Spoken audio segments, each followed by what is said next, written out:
Siempre es muy grato saludarlos. Esto es Personas que agregan valor y nuestro canal para el sector empresarial y de inversión, negocios en Sudamérica. Y en este 2023 estrenamos Personas que agregan valor con el economista Benjamín Tripier. Bienvenido. Gracias por la invitación y poder compartir con tu audiencia. Nosotros siempre preocupados por dar información, noticias y el apoyo para el sector empresarial, industrial y de inversión en Venezuela y Sudamérica. Mi querido economista, Benjamín, primero que todo agradecerte el tiempo que nos prestas para el sector empresarial y quería que más o menos como economista, como profesional del área financiera, nos pudieras comentar cuál es tu percepción de país en este momento en Venezuela. Bueno, primero quisiera dejar claro que Venezuela, nosotros la bautizamos una oportunidad de oro, porque en realidad, a medida que ha ido cayendo el Producto Bruto en los últimos 8 años, ha ido liberando espacios. Esos espacios están para ser llenados. Y llenar los espacios es el objetivo del sector privado. O sea, tenemos todas las oportunidades como para retomar actividades que habían ido o apagándose o quedando relegadas. Y la economía nuestra la podemos comparar con una caja de pizza pequeña. Digo pequeña porque es la electricidad de la que disponemos. El Producto Bruto de un país es la electricidad que tiene ese país. Si quisiéramos pasar a caja de pizza mediana, tendríamos que hacer una inversión muy grande en electricidad para expandir esa caja de pizza. Y si quisiéramos regresar a lo que podíamos haber sido en 2010 en tamaño eléctrico económico, que es pizza grande, bueno, sería gigantesca la inversión, el tiempo, etcétera. No están dadas las condiciones. Entonces, digo lo de la caja de pizza porque es cuadradita y se ve con claridad los bordes que tiene, ¿no? Dentro de esa caja de pizza hay un rompecabezas. En ese rompecabezas son las empresas, los distintos espacios. Y a lo largo del rompecabezas hay como espacios vacíos, empresas que cerraron, empresas que se fueron, empresas que están trabajando en baja capacidad de utilización, etc. Y debajo de la capa del rompecabezas tenemos una masa importante de pobreza. Digo para tener un perfil Sí, interesante. En nuestro país, la sensación esta que hubo el año pasado de Venezuela se arregló, tú recuerdas que sí, era cómo todo no. optimismo. En realidad era cierto, pero no tan cierto. Era cierto pues se estaban reacomodando las cosas para cubrir los espacios vacíos de esa caja de pizza. Tú nunca vas a poder agregar una empresa nueva si no agregas un megavatio nuevo. ¿Ok? O sea, la Sí, para no electricidad, saturar el mercado. nosotros tenemos la electricidad que tenemos para que todo esto esté más o menos bien. Si quisiéramos meter una empresa nueva, tenemos que desenchufar una empresa vieja. Lo que tenemos no puede crecer, es una restricción, a menos que se haga una inversión muy grande en electricidad. ¿Okay? O sea, este año 2023 es un año en el cual tenemos que reacomodar y abarcar espacios. O sea, llegar a optimizar al máximo cada megavatio del que disponemos en capacidad industrial, en capacidad comercial, porque tú bien sabes que es distinta la electricidad que consume un horno de fundición que la de la oficina para prender la luz o la que podría significar, no sé, hay algo intermedio que anda por ahí que son las máquinas de minado De de criptomonedas. criptomonedas. O sea, la electricidad está en nuestras vidas en todo. Cuando está limitada la electricidad, está limitado el De crecimiento. crecimiento, claro. Entonces, nosotros no creo que vayamos a crecer, pero sí nos vamos a reacomodar y va a producir un efecto. Fíjate estos dos números. En julio del 2021, la pobreza en Venezuela, según Encovi, era el 94%. En julio del 2022 había bajado al 83%. Y dije, caramba, ¿por qué será eso? En julio de 2021 la utilización de planta, según con industria, era 18% de utilización de capacidad instalada.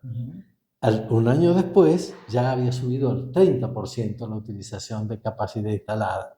Eso significó que por cada punto de capacidad instalada que aumentó bajó un punto la pobreza.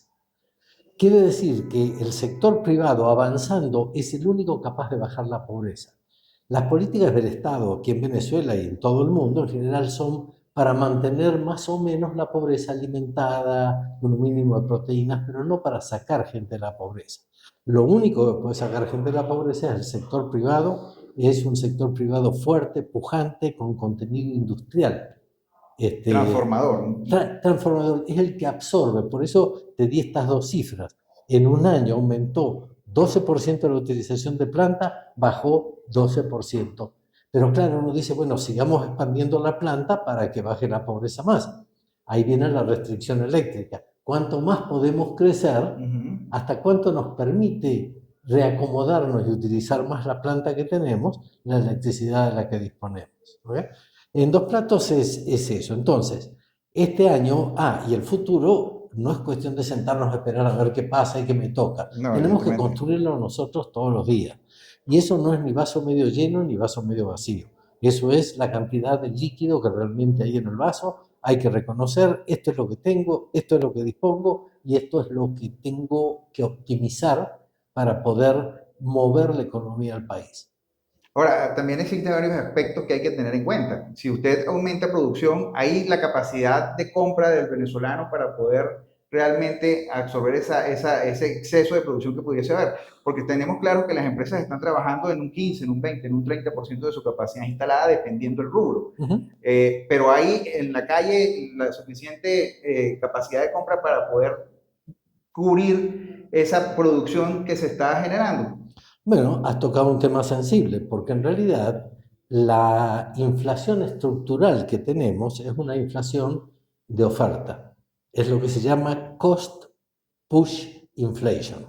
Esto es, lo que producimos es siempre menos que la cantidad de demanda que hay del otro lado. Y más en Venezuela, que hemos pasado por una situación tan difícil del sector empresarial privado, en las cuales pues mucha empresa se ha disminuido prácticamente a su mínima expresión, digamos, ¿no? Tú cada vez que pides crédito estás inyectando capacidad de compra en distintos niveles que llega al consumidor final.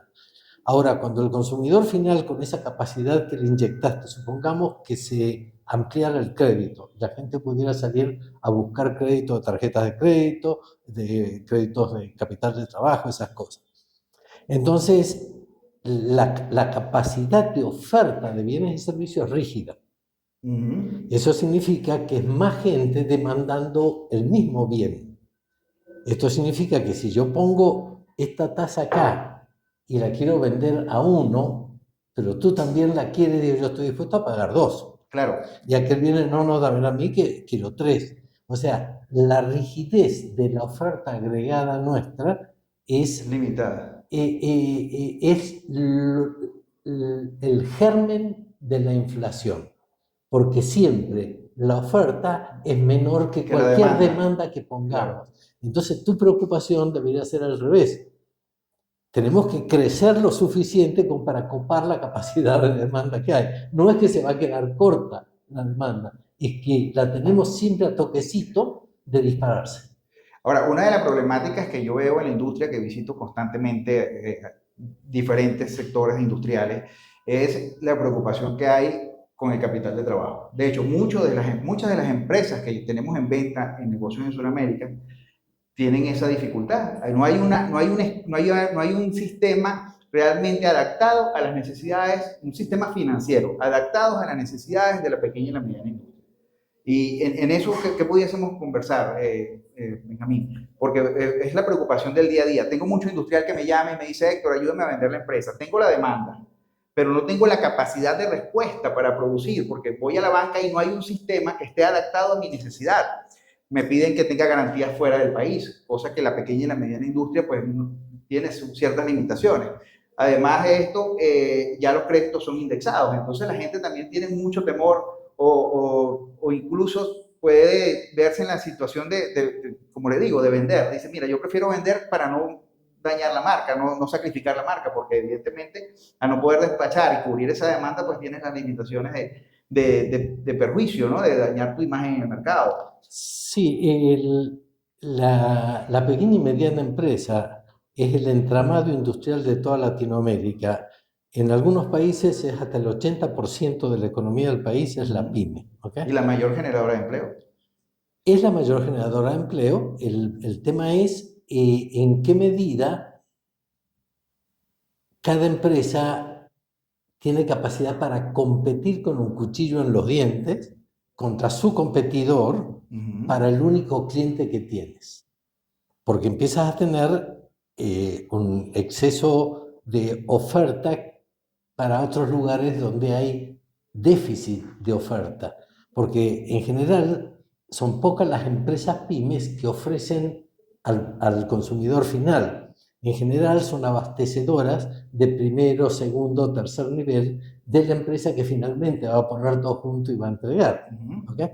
Entonces, digamos que al haber una capa intermedia de demandante el cliente con el que uno mide una pyme, es distinto si es proveedor de industrias que son las que van a salir al final o si ellas son las que directamente van a ir a vender Ujú. y ya no tienen la economía de escala para competir contra el grande. Es correcto. O sea, se está produciendo una especie de selección natural donde si no estás al día tecnológicamente, etcétera, empiezas a perder espacio.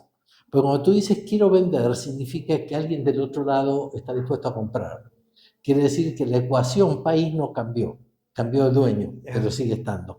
Pero esa no es la realidad. La realidad es que el que quiere vender es porque se le agotó el mercado y es muy difícil que logre recuperarlo. Entonces, más bien hay que verlo en términos de salida o no del mercado. Por eso es tan importante hoy en día trabajar en alianzas horizontales, de que tú puedas reunirte con competidores y decir, mira, nos estamos matando aquí por un mercadito así, vamos a aliarnos, llevamos los costos a la mitad, llevamos los gastos a la mitad, concentramos productos, distribuimos las marcas o hacemos una encuesta para ver si tu marca o la mía y nos concentramos. O sea, lo que ocurre es que todo está Va cambiando. transformándose entonces el mercado y se van haciendo alianzas, como usted lo dice. Claro, eso requiere también una madurez industrial. Pero la madurez tiene dos caminos de llegar, o porque vas madurando tú adentro, porque a los golpes te hace madurar el mercado. Entonces, Lo digo porque normalmente la competencia se ve como un opositor, como un enemigo, no se ve como un bueno, aliado. hay una figura de los años 90 que era la competition, que era cooperar entre competidores. Eso empezó a bajar un poco, pero vuelve a la superficie cuando se presentan coyunturas económicas como la nuestra, donde tienes un mercado muy pequeño, muy limitado, con una cantidad de actores. Porque estos mercados más bien tienden a la cartelización y no al aumento de la competencia. Ujú. Que eso es natural, o sea, el tener muchísimos competidores, tienes que tener muchísimos mercados para Claro, que puedan pelear. claro. Ahora, si todos se pelean por el mismo cliente, ya es otra cosa y además es distorsionante. Porque en realidad ese cliente tiene más poder de compra que la oferta que hay. Porque en definitiva el empresario que pone su artículo a la venta y el otro y el otro y el otro, a lo mejor termina que la demanda es solamente para uno. Estos otros quiebran, quedó este otro, entonces la demanda vuelve a ser superior. Normalmente el tema estructural nuestro es que tenemos un déficit de oferta con un exceso de demanda consistente, estructural. Entonces, Pero eso entonces es positivo para el sector industrial y es productivo, que es la gran porque oportunidad. El tema es cómo haces para crecer sin crédito. ¿Por qué? Porque el crédito, que todo el mundo sabe que es importantísimo en capitalismo para poder crecer, en nuestro caso, mal asignado el crédito, te aumenta la capacidad de demanda sobre esa oferta restringida y empiezas a crecer exponencialmente. Eso es lo que nos pasó en 2017, que la demanda era asintótica, ujú, con una oferta que iba decreciendo porque veníamos decreciendo año tras año. Nosotros caímos en 8 años un 80%. O sea, eso significa que el paísito se nos hizo una cosa pequeña, pero toda la estructura del país quedó grande. Si tú te fijas, la estructura eléctrica que tenemos para un país 10 veces mayor que nosotros y utilizamos un pedacito. Las plantas, cuando dice las estoy utilizando al 18 o al 30%, significa que tengo una planta que es el 100%, que tengo cerrado el 80% y que puedo utilizar el es 20%. así. Bueno, ese es el país que se tiene que ir reacomodando porque parece difícil que volvamos a crecer si no recogemos primero, nos consolidamos y arrancamos de nuevo. En algunos sectores es como si fuera borrón y cuenta nueva. Y ahí te quiero entrar con otro tema que es uno de los déficits. Yo te decía el déficit eléctrico, el otro déficit es el de recursos humanos. Nosotros perdimos una capa de gerencia importantísima en términos de oferta. La diáspora se nos llevó, y es algo que yo comentaba en el seminario del viernes, Sí, que es que hemos hecho crecer 2.5 el Producto Bruto de Latinoamérica con la exportación de talento venezolano. ¿Esto qué significa? Que la optimización esta de planta te la puede dar solamente un buen gerente. Es el que te va a tomar la decisión, o ahí pasó mi cuña de consultor, el consultor que de afuera te ve y te dice, mira, tenés que optimizar, claro. tienes que, esto cierra, lo olvídate. No, es que lo hizo mi papá, lo hizo mi abuelo, arrancó. Mira, esta es otra etapa, para atrás ni para tomar impulso. Ya no puede volver. La nueva Venezuela, que puede llegar a ser mucho más grande que la anterior, pero tiene que arrancar desde otro lado, no de tratar de utilizar. ¿Sabes a qué se parece? Al traje talla 36 que tú tenías, adelgazaste y ahora lo tienes talla 32. Te quedó grande el traje. Ahora, ¿qué vas a hacer? ¿Vas a engordar para llenarlo? No, déjame achicarlo. Pero si lo achico, lo deformo. Claro. Ya no puedo achicar una refinería como la de Amoy para 1.300, para 1.300.000, ¿cómo se llama? Barriles. No, sí, 1.300.000 barriles, que está preparada la refinería, y no hay manera que podamos ya ahora, el pensamiento debería ser refinerías nuevas, mini plantas, Que son etc. incluso menos contaminantes al ambiente y O los sea, procesos son mucho más expeditos, con los costos más bajos. O sea, que hay que hacer una refinería interna de cada una de las empresas, sería el primer paso, claro, ¿no? pero eso, como no hay un Estado que planifique todo eso, y hasta no sería bueno que lo hubiera, yo más bien veo que son procesos bottom-up, donde cada empresario, cuidando su bolsillo, va a ir adaptando su organización para que sea acorde con el mercado que tiene, con las posibilidades de crecimiento.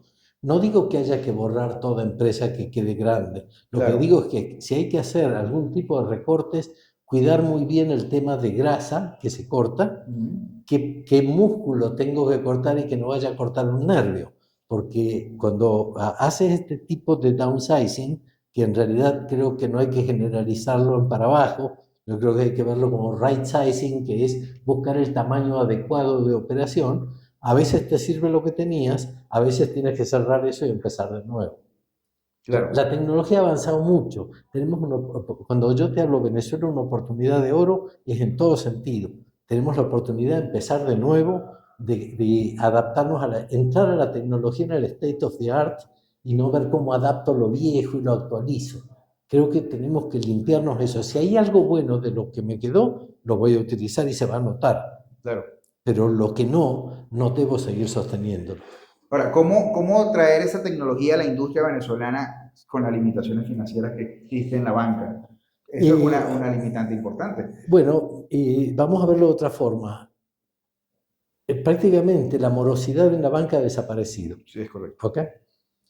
El financiamiento, cuando tú ves el anaquel de un supermercado, todo, absolutamente todo lo que está ahí lo pagó un empresario privado de su bolsillo por adelantado. Esto es lo que se llama crecimiento orgánico, a partir de financiamiento por parte del accionista. Entonces, tú cuando saturas eso y dices, bueno, ya estoy en un punto donde necesito empezar a crecer, ahí es donde vas a la banca y la banca te dice, puedo o no puedo. Entonces te queda el plan B, que es el mercado de valores. Pero antes de la banca tenías otro plan A menos, que era la banca internacional, donde tú podías ir y buscar algo. Pero la primera fuente de financiamiento hoy en Venezuela es el accionista, de su bolsillo. Cuando hayas llegado a ese A punto, pulmón le llamamos.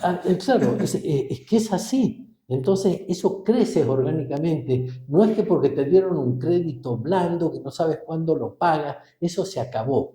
Hoy en día, como tú bien decías, un crédito indexado te puede quebrar si no lo manejas. Si no Pero tiene sin embargo, el que lo una está estrategia pidiendo a veces definida. no está consciente Claro. de dónde se está metiendo. Entonces, yo creo que no está mal el hecho que tengamos una restricción de crédito, porque nos está haciendo madurar sobre lo que son las fuentes de financiamiento. En el balance tienes pasivo a corto plazo, pasivo a largo plazo, patrimonio. Empecemos por aquí, por el patrimonio. El tema del pasivo a largo plazo va a tener que venir al principio a lo mejor de multilaterales o algo por el estilo, Y el pasivo a corto plazo es cuando la economía tenga la capacidad de ir generando crecimiento. Te doy un ejemplo para cuando vayamos a hablar de Colombia y lo que tenemos cerca. Nosotros estamos importando y pagando por adelantado en efectivo hasta que no cayó el último dólar en la cuenta del proveedor, no, ni empiezan a producir lo que te van a despachar. Entonces uno dice, pero mira, yo ya llevo 2 años comprándote así, dame un poquito de crédito. Entonces te pregunto, ¿y con qué lo vas a garantizar si en mi país tú no tienes activos, no tienes nada? Entonces ahí entra el mercado de valores y unas innovaciones que estamos tratando de hacer. Yo lo he intentado, pues soy presidente de la Cámara Argentina, lo he intentado con Argentina a finales de noviembre, nos fuimos para Argentina con el presidente de la Bolsa de Valores, nos reunimos con la Comisión Nacional de Valores de allá, con la Caja de Valores, con la Bolsa, para tratar de acciones que se emitan en Venezuela, que están respaldadas por el capital, el patrimonio de una empresa, poder registrarlas en la Caja de Valores de Argentina y que un proveedor de allá, con la garantía de eso, me pueda dar financiamiento 30%, supongo. O que un empresario argentino, venezolano que está tratando de entrar en Argentina, con esa garantía pueda recibir un financiamiento capital de trabajo para su emprendimiento en Argentina. Pues déjame decirte, el venezolano se está moviendo con una capacidad que inclusive está montando operaciones afuera, está exportando cosas de aquí. No, yo creo que este mal momento que estamos viviendo como economía va a ser un buen momento porque lo estamos aprovechando creativamente. No, y que si se quiere ha habido una madurez, como usted lo acaba de expresar. Evidentemente hemos pasado por momentos y situaciones muy difíciles en todos los sectores y eso ha hecho que utilicemos mejor los recursos y que valoremos mucho más la infraestructura que tenemos y las capacidades industriales y productivas. En ese sentido, a mí me gustaría que habláramos un poco de gerencia. Usted que acaba de escribir ese libro del gerente de hoy, ¿no? Qué importante estar actualizado en todas las tendencias que se vienen generando con un dinamismo, una velocidad impresionante, que donde requiere respuestas inmediatas, donde se requiere tomar decisiones que, como usted mismo lo comentaba en el seminario del viernes, no empíricas, no de repente decisiones que vayan de acuerdo a una intuición, sino hay una base realmente fuerte y unas columnas que te permitan pues avanzar y construir hacia el éxito, ¿no? Sí, en nuestra situación no es bueno improvisar. O sea, improvisar casi siempre te genera crisis y en crisis, cuando es rápida y la pasas, está chévere, pero cuando todo el tiempo estás en crisis, etcétera, eso no va bien. Hemos perdido mucha capacidad gerencial, entonces, ¿qué es lo que tenemos hoy? O tenemos buenos gerentes retirados, que hoy hay que llamarlo y decirle vuelve a la actividad, no te me retires tan rápido, y chamos jóvenes con buena formación que tenemos que acelerarles el camino para que puedan cubrir esa brecha. No la van a cubrir totalmente, pero por algo tenemos que empezar. No me preocupa tanto el hecho de que estén en lo último de la tecnología. Lo que sí me preocupa es que tengamos las herramientas mínimas para poder enfrentar todos los días. Cosas sencillas, tengo que desprenderme de una persona, ¿cómo lo manejo? Me preocupa que él se vaya, qué es lo que va a decir o algo, o me preocupan los que se quedan, cómo van a tomar la salida de este. Bueno, eso no lo puedes inventar ni ser intuitivo. Eso tienes que tener las estrategias de outplacement que te permitan manejar profesionalmente ese tipo de cosas. Cuando tú dices voy a desarrollar esta nueva manera de hacer las cosas, bueno, pero yo sé que aquella empresa está haciendo algo parecido. Entonces voy y hago lo que se llama benchmarking. Eso es toda una técnica que se aplica, etcétera.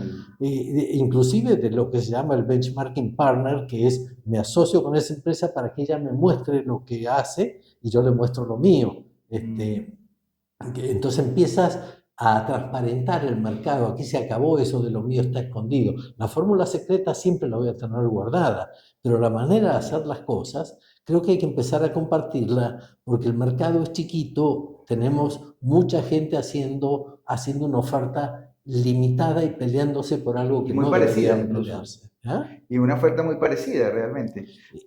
Porque hay un atraso tecnológico importante en Venezuela. Mira, hay un caso que me presentaron hace 2 o 3 años, la salsa de tomate de las hamburguesas. que cada cadena de hamburguesas tiene su propia marca de salsa de tomate. Sí. Aquí no pudieron darse ese lujo. Se asociaron los productores, llamaron a las cadenas, ven acá, vamos a producir un solo tipo de salsa de tomate y todos la consumen. Sí, sí, buscar la manera de poder llegar a ese mercado De y llegar de donde manera, cualquiera de los proveedores digamos, hace la misma equilibrada. salsa de tomate. Y todos tienen trabajo. Todos tienen trabajo y optimizan esas líneas de producción para no competir inútilmente donde no hay valor agregado. Claro. Pero esa es la creatividad que sale, el empresario De la verdadero. crisis, ¿no? De todo eso surge de la misma crisis. Pero ahí te muestra el verdadero empresario. El verdadero empresario va a notar cuando necesita un gerente profesional. El verdadero empresario nota cuando dice me tengo que salir de esto y moverme para lo otro. Pero tenemos otros que van llegando y apareciendo como nuevos en el mercado porque tienen un poco de dinero y dicen, bueno, vamos a ver qué hago. Bueno, esos no duran, son pocos los que duran, que no tienen el perfil empresarial. Claro. El perfil empresarial es el que es capaz de sembrar una planta, que sabes que no es que no funcionó y me Y tiro dedico a la otra toalla, cosa. sí, No, eso lo tienes que mantener porque acabas de construir, comprar las máquinas, etc. es correcto. Esa es la madurez que creo que estamos aprendiendo. No lo estamos aprendiendo voluntariamente, las circunstancias nos están forzando, pero creo que Venezuela de esto está saliendo fortalecida desde el punto de vista empresarial. Benjamín, perspectivas del 2023. ¿Cómo crees que cerremos el 2023 con el tema inflacionario, que constantemente tienes que estar formulando tu estructura de costos? Estás bombardeado de un ambiente muy cargado de mucha, aparte, bueno, digamos, el empresario siempre es soñador, siempre es optimista, porque si no, ya lo que tú dices, el que viene con el dinero y monta una empresa, pues definitivamente, así como la monta, la puede cerrar mañana, pero el industrial de tradición, el industrial, el Sí. empresario que lleva en su corazón su empresa, su sueño, su fábrica. ¿Qué le pudieses decir a esos industriales y empresarios venezolanos que siguen a negocios en Sudamérica? ¿Cuáles son qué perspectivas ves, qué ves en el mercado venezolano de aquí a diciembre? Mira, lo primero es lo que yo llamo optimismo informado. Esto es, voy a ser optimista, pero no voy a ser fantasioso, no voy a vivir en Narnia. Vivo acá y sé lo que tengo y lo que no tengo. Sé que me falta el agua, que me falta esto, que no tengo gente, que el internet ahí viene, etc. Pero el reconocimiento es, esto es lo que hay. Si yo tengo capacidad asimétrica de modificar mi mercado para mejor, bueno, lo tengo que hacer y crearme mi futuro. Ahora, si yo soy un pasivo en esto, que no tengo más remedio que aceptar, ¿por qué? Porque viene una resolución del Estado o algo por el estilo, esto es lo que hay. Digamos, no es que me echo a dormir, a que me pase por encima la vida, Claro. sino que yo sé reconocer en qué batallas debo cazar, cuáles no, pero donde encuentro una posibilidad de mejorarla. En cuanto a la inflación, no puedo ser optimista en el sentido de que baje, soy optimista en el sentido de que se sostenga. Okay. Tenemos que tratar de ir incrementando la oferta de bienes y servicios para tratar de que no se vaya quedando, de que se vaya acercando más a la capacidad de compra que los distintos bonos que le dan a la gente que sale disparado a comprar dos cosas. O compra dólares para después comprar bienes, o compra bienes directamente. Pero directa o indirectamente siempre va a terminar presionando sobre un bien o servicio que es limitado. Entonces, digamos... Haciendo que haya un efecto de inflacionario. Evidentemente, si todo el mundo sale a comprar dólares, pues pasa lo que siempre ha pasado en Venezuela y en otros países, pues Entonces, se digamos, dispara el dólar digamos nuevamente. que la estrategia esta del encaje es una estrategia prudencial que debe ir a administrarse. O sea, lo populista sería, la gente me pide que haya crédito, les doy crédito. No, no, eso es cuchillo para su propio cuello. Yo creo que para que este año mantengamos un nivel aceptable, hay que liberar lo más que se pueda. ¿Esto qué significa? Tratar de unificar el mercado cambiario y dejarlo flotar. Eso significaría permitir que el dólar sea una moneda de curso legal, no que reemplace al bolívar, sino que se pueda negociar en dólares. Esto significa que la Cámara de Compensación de la banca, que maneja el Banco Central, maneje también dólares, que se permita que haya empresas del Estado que puedan pasar al sector privado.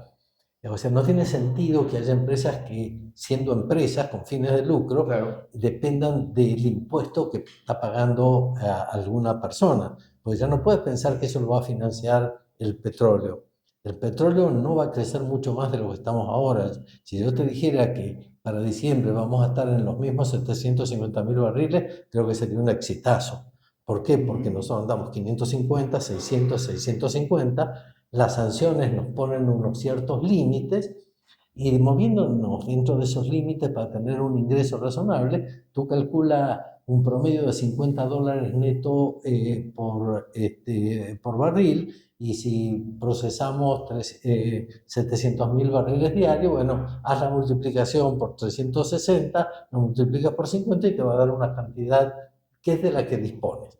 Ahora, el Estado con eso, porque en definitiva PDVSA es el Estado, no puede estar subsidiando empresas del Estado. No, Hay que pasarlas al sector privado. Entonces dice, bueno, ¿cómo se hace entonces para pasar una empresa del Estado a un privado cuando están las sanciones, que tú no le puedes comprar al Estado, etcétera? Bueno, nosotros aquí en Acción hemos desarrollado una metodología que llamamos de desintoxicación, donde vas pasando al mercado las acciones. Cuando la pones en el mercado por primera vez, aparece listado quién es el accionista. El accionista es el Bandes, por ejemplo.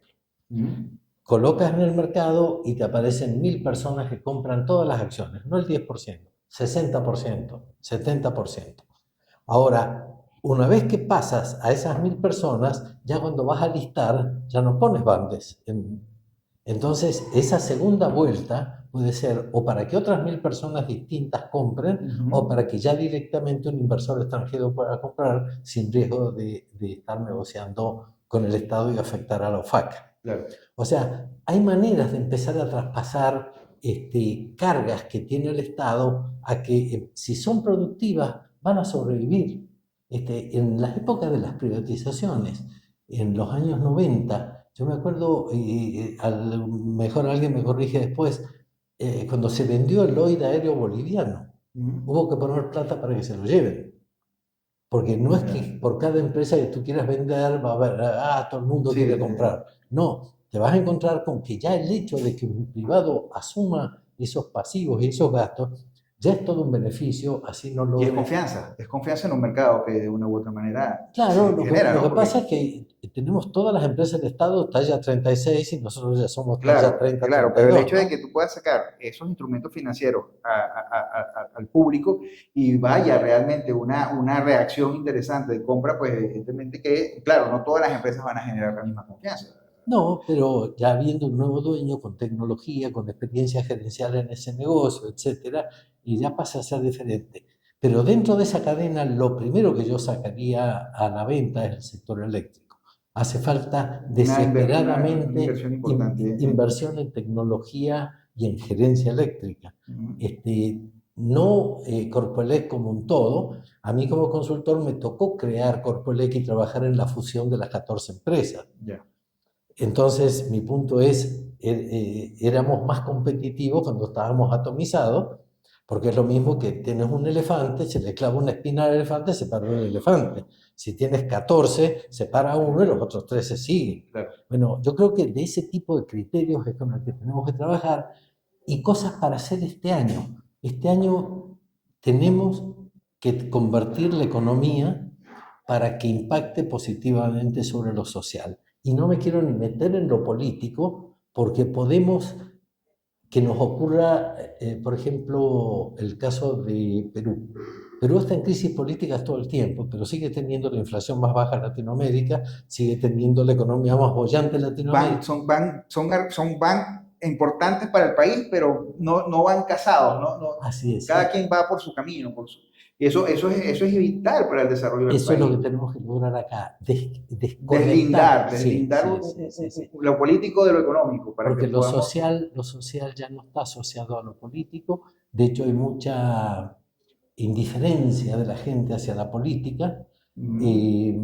¿Por qué? Porque no le ha dado nada, todo lo contrario, le ha quitado. En los últimos años la gente se ha empobrecido dramáticamente.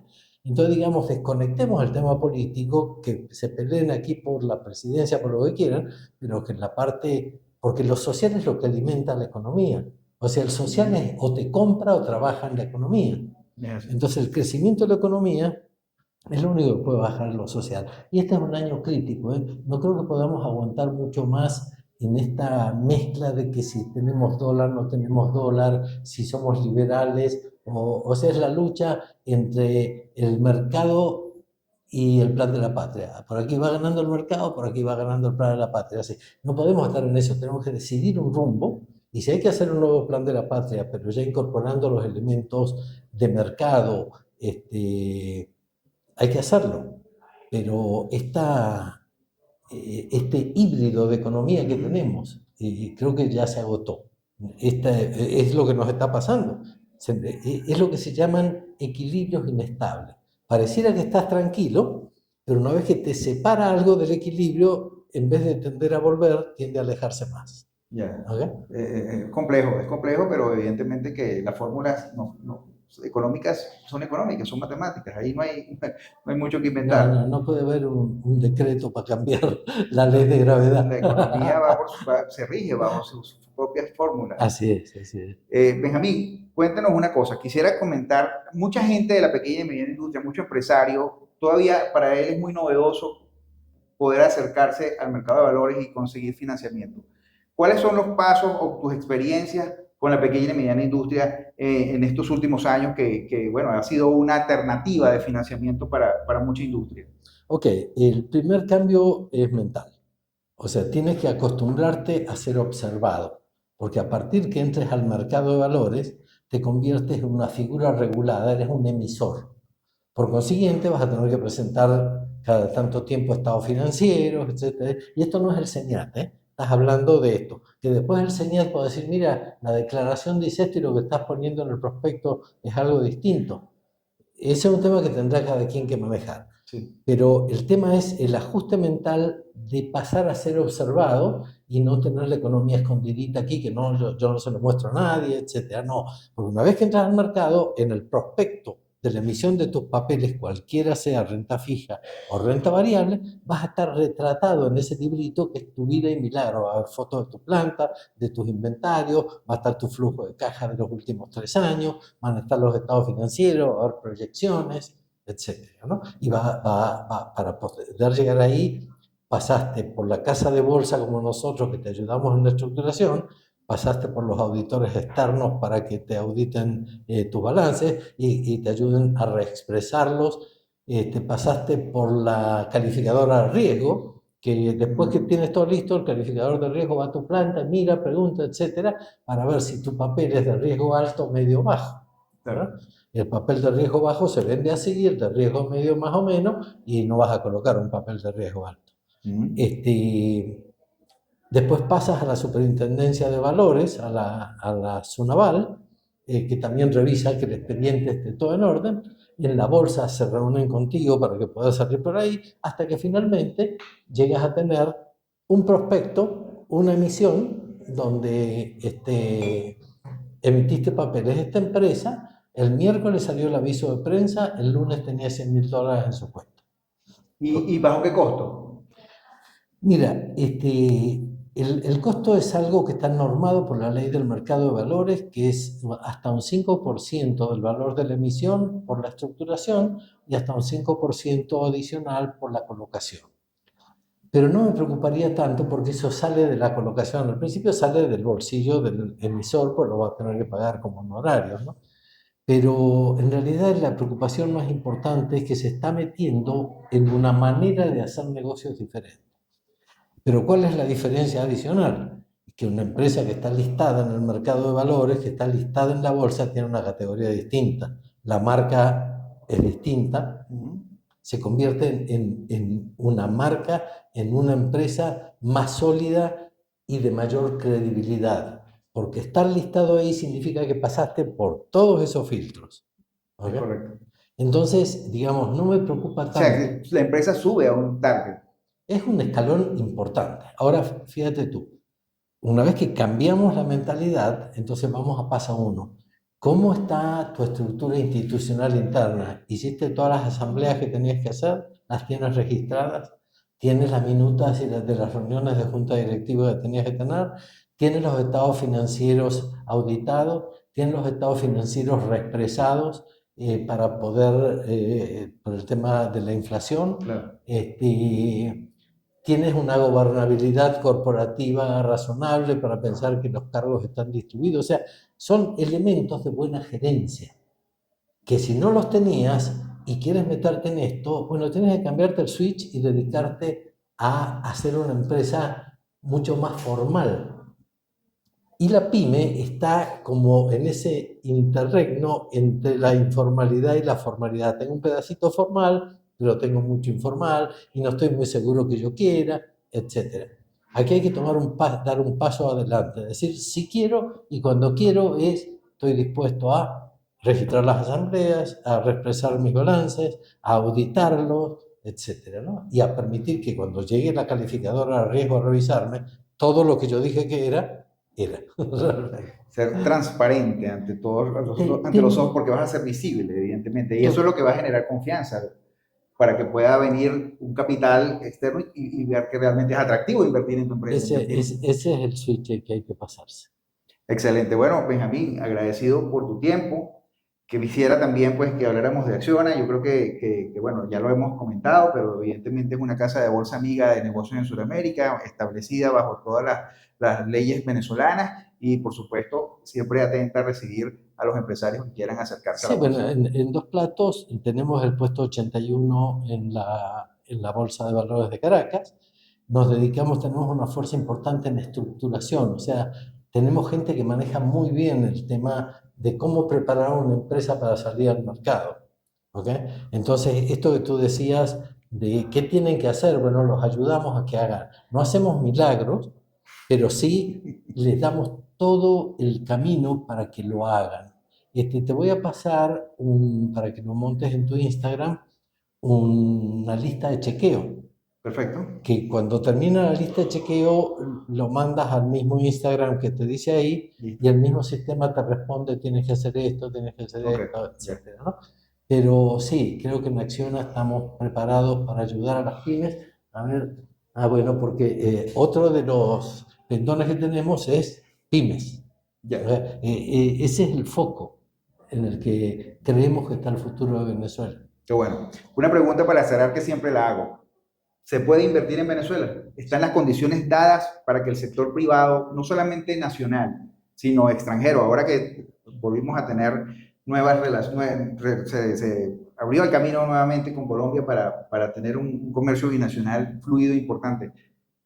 Tú como economista, como empresario del sector privado, ¿cuál sería tu recomendación para esos inversionistas que aún temen en venir a Venezuela o que de una u otra forma ven a Venezuela como un país de alto riesgo? Te lo digo porque, bueno, yo fomento la inversión, fomento el desarrollo de Venezuela, fomento lo hecho en Venezuela, el compra venezolano y, por supuesto, para mí es muy importante que este espacio quede claramente definido por el sector empresarial, privado, evidentemente. Mira, no tenemos una seguridad jurídica sólida. Lo que sí, y esto poniéndome la cachucha del consultor, lo que hago es generar una hoja de ruta donde le pongo al inversionista unas banderitas en el campo minado donde no debe pisar. Perfecto. Entonces, hay sectores donde eres más vulnerable que otros. Hay sectores donde tu éxito puede no ser tan bien visto y te pueden caer encima y perder por la seguridad jurídica. Pero hay otros sectores donde no es tan importante la seguridad jurídica porque nunca vas a necesitar apelar a ella. ¿Por qué? Pues son sectores que son muy necesarios en el país, que son muy rentables en el país, pero que no entran en contacto con poder e influencia. Claro. Entonces, yo iría avanzando un poco por ahí. Por ejemplo, el tema de las farmacias o el tema de los laboratorios farmacéuticos es un tema que se mantiene un poco aparte, tiene una cierta tranquilidad para moverte por ahí. Bueno, hay dos sectores que han sido reinantes desde la pandemia para acá, que ha sido salud y alimento, ¿no?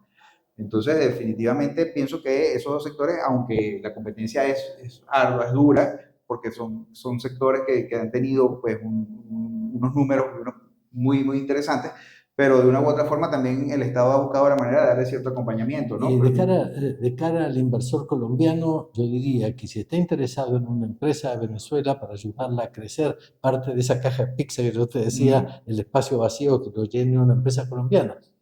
Bueno, esta empresa venezolana debería emitir acciones en el mercado y permitirle que la empresa colombiana las compre. Invierta indirectamente, Y digamos. claro, no directamente, compra acciones, entonces ya es accionista, sienta en la junta directiva, trabajamos juntos. El tema es que necesitas tener un Sherpa local que lo vaya guiando para que su inversión permanezca segura. Excelente, excelente. Bueno, Benjamín, no te quito más tiempo, agradecido siempre por este espacio que está para ti, a tus órdenes, para el Gracias. sector empresarial. Para nosotros, de verdad, un honor haber tenido a Benjamín en este programa del primero del 2023, dedicado siempre al sector empresarial, a la inversión, al emprendimiento.